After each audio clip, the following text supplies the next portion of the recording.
ETF index mutual funds నేర్చుకుని stock మార్కెట్లో రాణించాలనుకుంటున్నారా? వెంటనే ఈ నెంబర్కి కాల్ చేయండి. Welcome to Suman TV. నేను మీ సుమన్ టీవీ నాగ్. సో నేను సుబ్బారావు గారు టీన్ మైండ్స్ అనేటువంటి సిరీస్ని చేస్తూ ఉన్నాము. సో ఇప్పుడున్న టీనేజ్ పిల్లలకు కావాల్సినటువంటి సిరీస్ ఇది. ప్రతి పేరెంట్ వీడియోని ఎండ్ వరకు చూడండి. ఆల్రెడీ 2 ఎపిసోడ్స్ చేశాము. 3rd ఎపిసోడ్ ఇది. పిల్లల్లో ఎదిగే కొద్దీ విపరీతమైనటువంటి కోపం, చిరాకు, దానితో పాటు తెలియకుండానే ఇంట్లో వాళ్ళ మీద అసహ్యం పెంచుకుంటూ ఉంటారు. సో అలా వాళ్ళ ఎమోషన్స్ మారిపోవడానికి వాళ్ళు కొన్ని విషయాలను చెప్పుకోలేరు. అది ఏ రూపంలో వాళ్ళకు వస్తుంది అని అంటే టీనేజ్లో ప్రత్యేకించి మైగ్రేన్ రూపంలో వస్తుంది. సో ఈ మైగ్రేన్ అనేది ఎలా స్టార్ట్ అవుతుంది, రూట్ కాజ్ ఏంటి, అండ్ అది టీనేజ్ పిల్లల్ని ఏ విధంగా డిస్టర్బ్ చేస్తోంది, దాని నుంచి బయటపడాలి అని అంటే పిల్లలు అండ్ పెద్దవాళ్ళు ఎలాంటి విషయాలు తెలుసుకోవాల్సినటువంటి అవసరం ఉంది అనేది ఈరోజు మనం సుబ్బారావు గారి మాటలోనే తెలుసుకుందాం. హలో సుబ్బారావు గారు. హాయ్ అండి నాగరాజ్ గారు. సో ఈ టీన్ మైండ్ సిరీస్ అయితే చాలా బాగా వెళ్తుందండి. నాకు చాలా బాగా నచ్చింది కూడాను. ఎందుకంటే ఎక్స్క్లూజివ్ ఒక్కొక్క టీచర్గా దాని మీద మీరు మాట్లాడటం అనేది అండ్ పిల్లలకి థెరపీస్ ఇచ్చుకుంటూ కూడా ఒక మంచి డిజైన్ క్రియేట్ చేశారు. Thank you so much. Thank you అండి. Thank so you. టీనేజ్ పిల్లల్లో మైగ్రేన్ అనేది ఎలా స్టార్ట్ అవుతుంది, ఎన్ని రకాలుగా స్టార్ట్ అవుద్ది, దానికి అసలు రూట్ కాజ్ ఏంటి? చాలా అవసరమైన విషయం అండి ఇది జనరల్గా. ఎందుకంటే జనరల్గా మైగ్రేన్ అంటే తలనొప్పి అంతే, అక్కడ వరకే చూస్తారు. కానీ దీని లోతుల్లోకి వెళ్తే ఇది ఎన్ని రకాలుగా పిల్లల్ని ఇబ్బంది పెడుతుంది అనేటువంటిది తెలుస్తుందండి. అసలు ఆ మైగ్రేన్ తెలుగులో పార్శ్వపు నొప్పి అంటారు.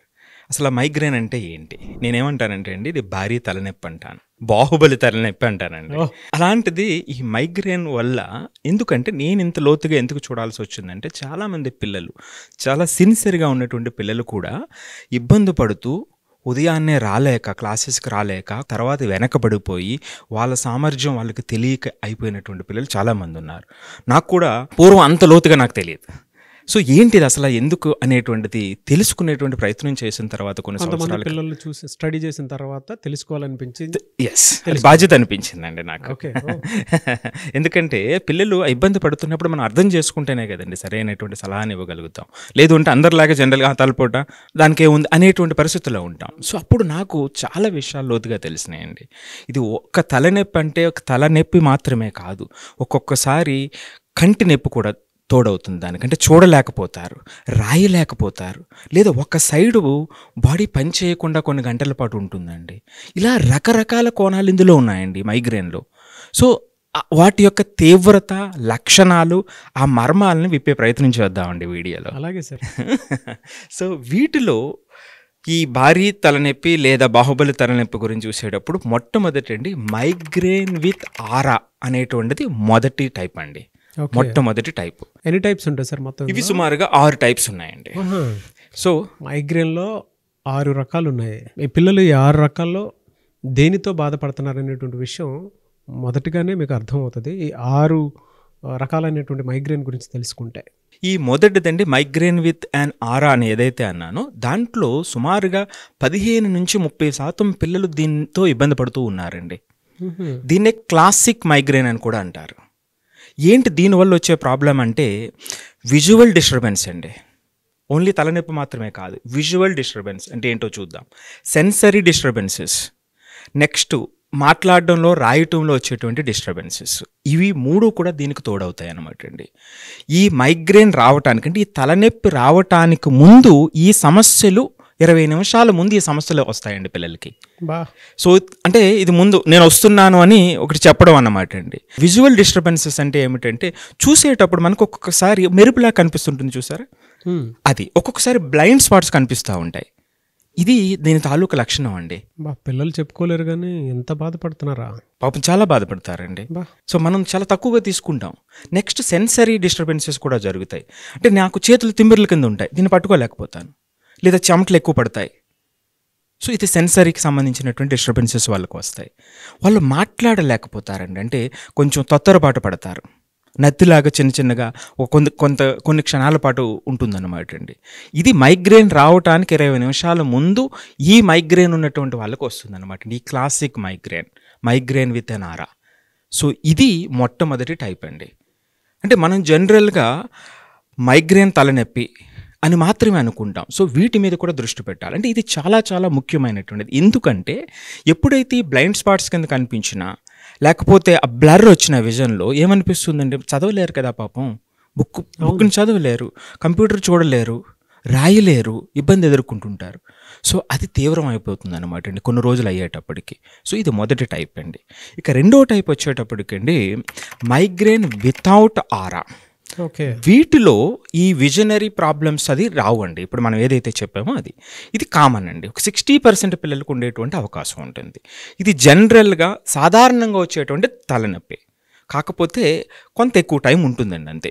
సో దీనితో పాటు వికారం, వాంతులుగా ఉండేటువంటి అవకాశం ఉంటుంది. సో ఇది జనరల్గా వచ్చేటువంటిది. ఇక మూడో టైప్కి వచ్చేటప్పటికండి క్రానిక్ మైగ్రేన్ అండి. ఇది చాలా జాగ్రత్తగా చూడాల్సినటువంటిది. సో ఇది దీర్ఘకాలం ఉండేటువంటి తలనొప్పి, చాలా ఎక్కువ మందిలో కూడా ఉంటుంది. ఎంత దారుణం అంటే పాపం పిల్లల్లోనండి కొంతమందిలో 15 రోజుల నెలలో, కొంతమందికి నెలల పాటు, 3 నెలలు 6 నెలల పాటు కూడా ఈ తీవ్రమైనటువంటి తలనొప్పి పిల్లల్ని వేధిస్తుందండి. దీన్నే క్రానిక్ మైగ్రేన్ అని చెప్తారు.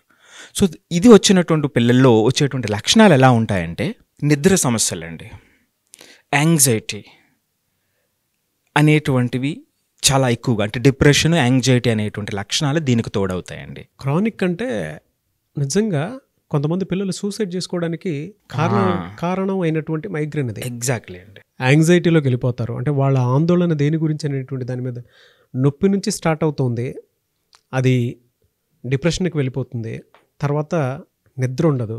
వాళ్ళకి ఏంటంటే ఇంట్లో నాకు ఇది ఉంది అని ప్రతిరోజు చెప్పాలి అనుకున్నా కూడా చెప్పినా అర్థం కాదు, వాళ్ళకి అర్థం కాదు పేరెంట్స్. అంటే మీరు చెప్పేటప్పుడు నాకు అర్థం అవుతుంది, ప్రతి పేరెంటు మా పిల్లల కోసం ఇది చేశారేమో అనుకున్నటువంటి ఆలోచన కలిగేలాగా మాట్లాడారు మీరు. Thank you. నిజం సార్. సో ఈ లక్షణాలు ఉంటాయి కదండి. ఇది సాధారణంగా ఎందుకంటే అండి తీవ్రమైన ఒత్తిడి అండి. ఇది జెనెటిక్ అనే కాకుండా ఈ పర్టికులర్ పాయింట్ ఏదైతే థర్డ్ ఏదైతే క్రానిక్ ప్రెజర్, సో ఆ ప్రెజర్ అనేటువంటిది ఒకటి. కొంతమంది విషయంలో మెడిసిన్స్ వాడతారండి. సో దాన్ని కొంచెం దీర్ఘకాలం వాడటం కానీ దానివల్ల వచ్చేటువంటి సైడ్ ఎఫెక్ట్స్ కూడా దీనికి రీజన్స్ అన్నమాట అండి. ఇది మూడో రకము మైగ్రేన్ అండి. ఇక నాలుగో దానికి వచ్చేటప్పటికి ఏంటంటే బాసిల్ మైగ్రేన్ అంటారండి. ఇదేమిటంటే ఇది ఒక వింత మైగ్రేన్. ఇది ఈ స్కల్ ఏదైతే ఉందో, ఈ స్కల్ ఏదైతే ఉంది, స్కల్ నుంచి వెనక్కి వెళ్ళేటువంటి నాడీ వ్యవస్థ ఉంటుంది కదండి, ఇక్కడ నొప్పి వస్తుంది పాపం వీళ్ళకి. ఈ పార్ట్ అంతా నొప్పి వస్తూ ఉంటుంది అనమాట అండి. నాలుగో రకం మైగ్రేన్ అనమాట అండి. సో వీటిలో ఏమవుతుందంటే తలనొప్పి కామన్ అన్నిటికీ కూడా, వీటితో పాటు వీళ్ళకి సో అవాంతులు, వికారం అనేటువంటిది ఉండటము. నెక్స్ట్ చెవుల్లోనండి రింగింగ్ సౌండ్స్ వస్తూ ఉంటాయి, అంటే వేరే సౌండ్స్ అలా వినబడుతూ ఉంటాయి అన్నమాట అండి. తర్వాత ఈ హియర్ ఆఫ్ లాస్ అనేటువంటిది కూడా, అంటే వినటం అనేటువంటిది తగ్గుతూ ఉంటుంది ఆ క్షణం పాటు అన్నమాట అండి.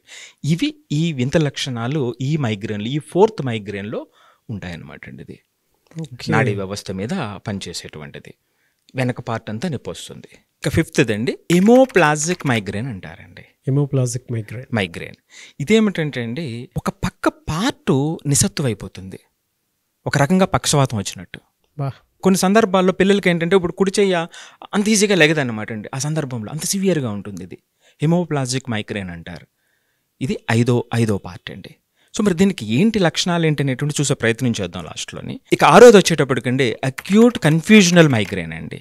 ఇది ప్రత్యేకించి మహిళల్లో, పిల్లల్లో ఎక్కువ వస్తూ ఉంటుంది అనమాట అండి.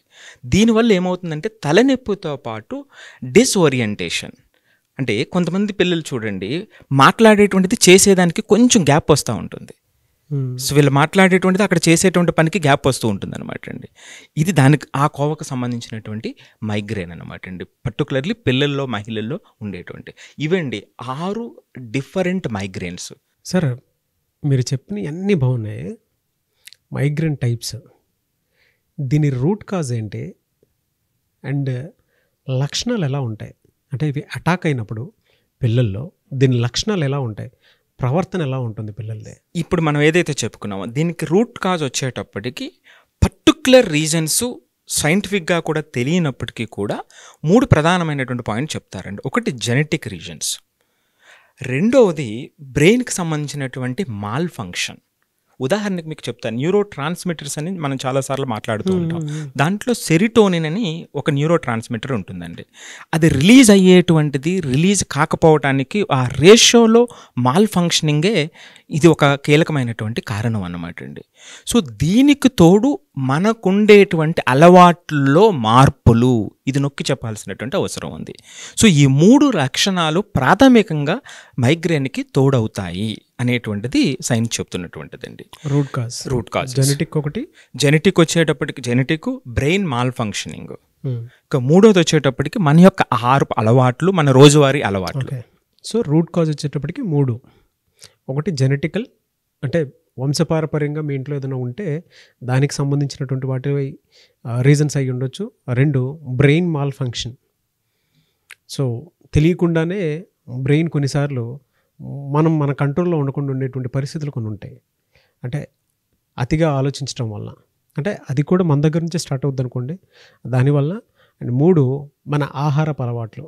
సో మనకు తెలియకుండానే అది చాలా రకాలుగా మనల్ని డిస్టర్బ్ చేస్తూ, మన బాడీని డిస్టర్బ్ చేస్తూ, తెలియని ఒక పెయిన్ని, యాంగ్జైటీని క్రియేట్ చేస్తూ ఉంటుంది.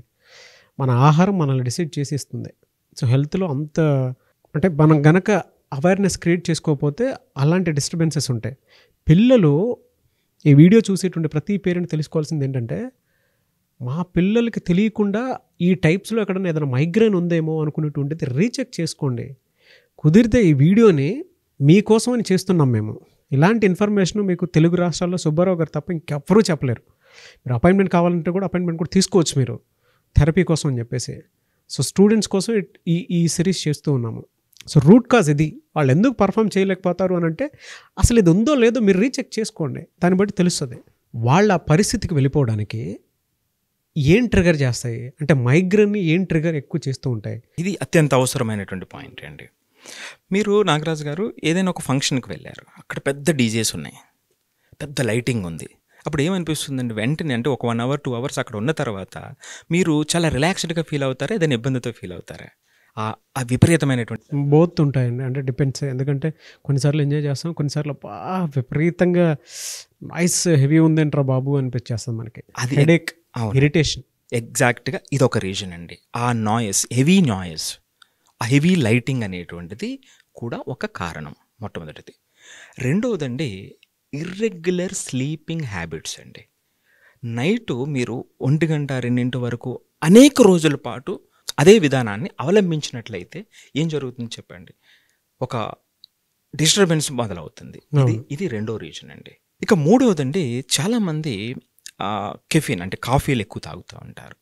ఒక్కసారిగా ఆ డోస్ పెంచినా, ఆల్రెడీ అలవాటు ఉన్నటువంటి దాన్ని ఒక్కసారిగా విత్డ్రా చేసినా తలపోటు వచ్చేటువంటి అవకాశం ఉంటుంది. ఇదొక మూడో రీజన్. చాలామంది పెద్దవాళ్ళు కూడా, అరే ఈరోజు కాఫీ తాగలేదు, తలపోటుగా అనిపిస్తుంది అంటుంటారు చూసారు.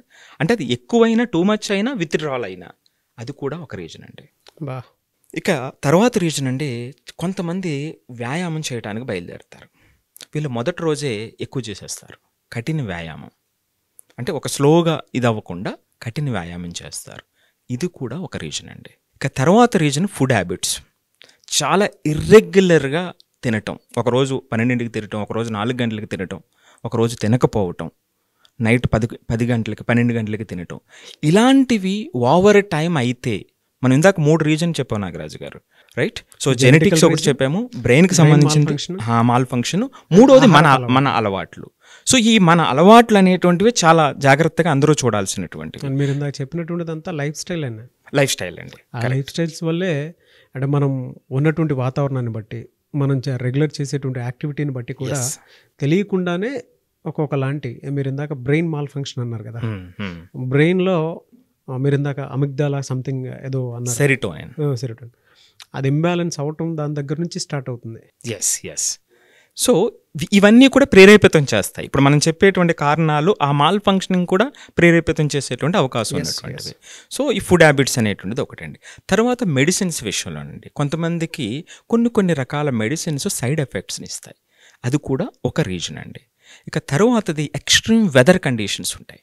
సో మనం ఎప్పుడైతే ఎక్స్ట్రీమ్ వెదర్ కండిషన్స్కి మనం ఎక్స్పోజ్ అయ్యేమో, అది కూడా దానికి ఒక ప్రాతిపదికగా పనిచేస్తుంది. కొంతమందికి ఎక్కువ ఎండ ఉంటే పడదు, ఆ లైటింగ్ ఎఫెక్ట్కే సగం కళ్ళు తిరుగుతున్నట్టు అనిపించి అక్కడి నుంచి డిజీనెస్ అవన్నీ స్టార్ట్ అయ్యి హెడేక్ స్టార్ట్ అవుతాయి. అవునండి. కొంతమందికి ఏసీలో ఎక్కువసేపు ఉన్నా కూడా అది ఏసీ పడదు, కొంతమంది పడదు. మీరు చెప్పిన దాని అంటే వెదర్ని బట్టి ఉంటుంది, క్లైమేట్ని బట్టి ఉంటుంది, ఎన్విరాన్మెంట్ కండిషన్ బట్టి కూడా ఉంటుంది. కరెక్ట్ అండి. సో ఇక లాస్ట్దండి అమ్మాయిల విషయంలో వాళ్ళ యొక్క పీరియాడిక్ సైకిల్లో ఆ డిస్టర్బెన్స్ వచ్చినటువంటి టైంలో కూడా ఇది ప్రోన్ అవుతుంది అన్నమాట అండి. సో ఇవి ట్రిగ్గర్ చేసేటువంటి పిల్లలకి పెద్దలకి ట్రిగ్గర్ చేసేటువంటివి. వీటిలో మీరు చూస్తే నాగరాజు గారు ఇప్పుడు మనం చెప్పినవన్నీ కూడా మ్యాక్సిమం మన చేతుల్లోనే ఉన్నాయి.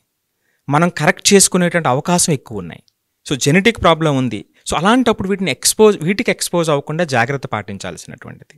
సో మరి ఇలా చేయటం వల్ల వచ్చేటువంటి ఇబ్బందులు ఏమిటండి? పాపం పిల్లల విషయంలో మనం టీన్స్ గురించి మాట్లాడుతున్నాం కాబట్టి వీళ్ళు డైలీ అంటే క్లాస్కి కన్సిస్టెన్సీ ఉండదు. పాపం ఉదయాన్నే లెగిసిన వెంటనే అకాడమిక్ ప్రెషర్, దాంతోపాటు పర్ఫార్మెన్స్ బాగా లేకపోవటం, ఫోకస్ తగ్గిపోవటము. మీరు మాట్లాడుతుంటే నాకు అవన్నీ గుర్తొస్తున్నాయి అనమాట. నేను కూడా ఆ మైగ్రేన్కి బాధితుండే ఆ స్టూడెంట్. నేను మీరు చెప్తుంటే నా గురించి నేను వింటున్నానే అన్న ఫీల్ కలిగింది నాకు. ఈవెన్ నాతో పాటు ఈ వీడియో చూసేంటి ఉండాలి ఎవరైనా సరే నా గురించే చెప్పారు, thank you so much Subbarao గారు, నన్ను నేను చూసుకున్నట్టుంది, స్టిల్ ఐఎమ్ సఫరింగ్ అని చెప్పేసి అనుకుంటుంటారు. మీరు చెప్పిన ప్రతి రీజను నా దాంట్లో అక్షరాలా ఉన్నాయండి. అంటే ఏదో నన్ను ఓన్ చేసుకుని మీరు చెప్పినట్టు అనిపించింది నాకు. నా గురించే ప్రతి పేరెంట్ అండ్ ప్రతి టీచర్ ఈ వీడియోని మాత్రం మీ స్కూల్ కాలేజెస్లో ప్లే చేయండి. పర్ఫార్మెన్స్ లెవెల్స్ తగ్గిపోతాయి. నాకు ఒక యాంగ్జైటీ ఉండేది కాబట్టి నేను ఎలా అయినా సరే లైఫ్లో సక్సెస్ అవ్వాలనుకున్నటువంటి ఆలోచనతోటి ఎడ్యుకేషన్ ఎక్కడ నెగ్లెక్ట్ చేయలేదు. నేను దానివల్ల నాకు హెవీ మైగ్రేన్ ఉన్నా కూడా నేను బయటపడగలిగాను. దానికి మా అమ్మకి స్పెషల్ థ్యాంక్స్ చెప్పాలి. పాపం ఒళ్ళో పడుకోబెట్టుకొని తలంతా నిమురుతూ రిలాక్సేషన్ ఇచ్చి కొంచెం నా బాధను అర్థం చేసుకుంది. మీరు అలా మైగ్రేన్ గురించి మాట్లాడుతుంటే కళ్ళ మీద నీళ్ళు వచ్చేస్తున్నాను. లేదండి, అంటే నేను అంత సఫర్ అయ్యాను. రీజన్స్ తెలిసేది కాదు. ఎక్కడ ఏ హాస్పిటల్కి వెళ్ళినా కూడా స్పెక్టికల్స్ ఇచ్చేసారు కానీ రీజన్స్ చెప్పలేదు. మరి ఇప్పుడు చెప్తుంటే మాత్రం నా సమస్యని దగ్గరుండి చెప్పినట్టు అనిపించింది. ఎగ్జాక్ట్లీ ఇదే పాయింట్ అండి నాది కూడా. పాపం చాలామంది పిల్లలకి తెలియదండి. నేను చాలా సిన్సియర్ పిల్లల్ని చూశాను. వాళ్ళు ఏంటి పాపం ఉదయాన్నే లెగిసిన వెంటనే తల బద్దలాసిపోతూ ఉంటుంది. వాళ్ళు కాన్సన్ట్రేట్ చేయలేరు, పని చెయ్యాలనేటువంటిది ఉంటుంది. సో అలాంటి వాళ్ళకి జాగ్రత్తలు చెబితే, ఆ జాగ్రత్తలు పాటిస్తే ఖచ్చితంగా ఆ జర్నీ బాగుంటుందనేది నా ఉద్దేశం కూడా అండి. ఇప్పుడే మీరే చెప్పారు. అవును, ఇలాంటి థెరపీస్ కోసం మిమ్మల్ని అప్రోచ్ అవ్వచ్చా సార్? అంటే బేసిక్ థెరపీ కోసం ఉన్నా సరే మిమ్మల్ని అప్రోచ్ అవ్వచ్చా? తప్పకుండా.